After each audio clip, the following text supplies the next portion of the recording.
La Edad Media es una de las etapas más fascinantes de la historia, un periodo que se caracteriza fuertemente por la existencia del sistema feudal o feudalismo, un mundo de nobles, campesinos, tributos, vasallos, feudos y monarquías debilitadas.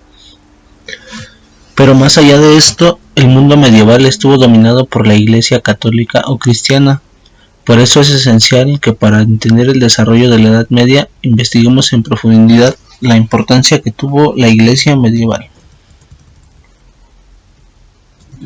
Diversas circunstancias explican esta extraordinaria influencia eclesiástica durante esta etapa de la historia europea y las profundas huellas culturales y religiosas que dejaron en Europa y el mundo occidental. Fue la época de mayor esplendor de la Iglesia y en concreto de la Iglesia católica, ya que ésta tenía mucha influencia sobre la sociedad, y aunque existían otros credos, en el siglo XI Europa era gran parte cristiana.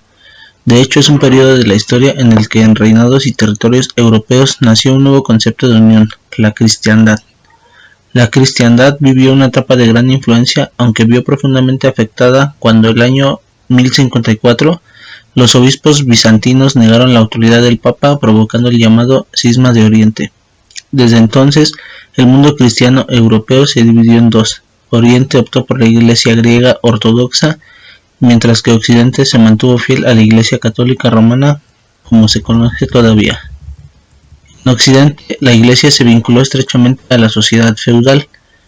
La misma Iglesia era un gran poder feudal, pues poseía la tercera parte de la propiedad territorial del mundo católico y, entre otras cosas, tenía derecho al diezmo, que era la 10ª parte de las cosechas de toda la gente. En la Edad Media, la Iglesia cristiana tuvo un rol decisivo. Fue la única institución que logró ejercer su poder a lo largo de una Europa fragmentada políticamente.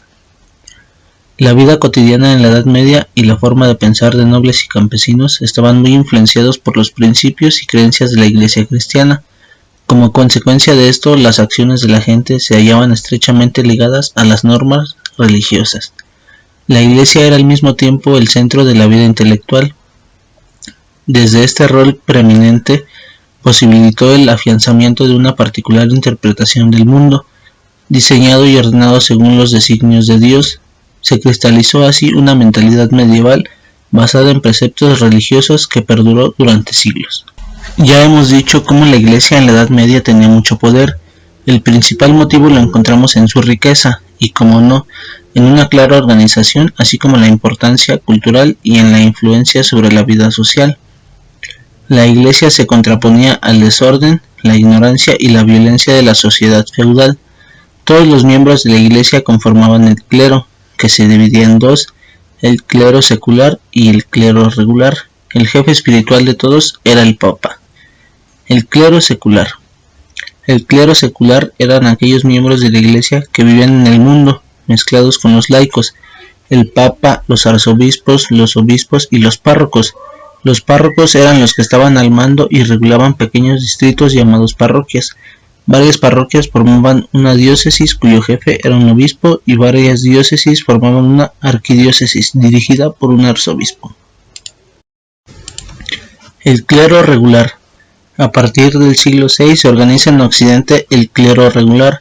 Sus miembros son aquellos que optaron por aislarse del mundo y vivir en monasterios regidos por un abad.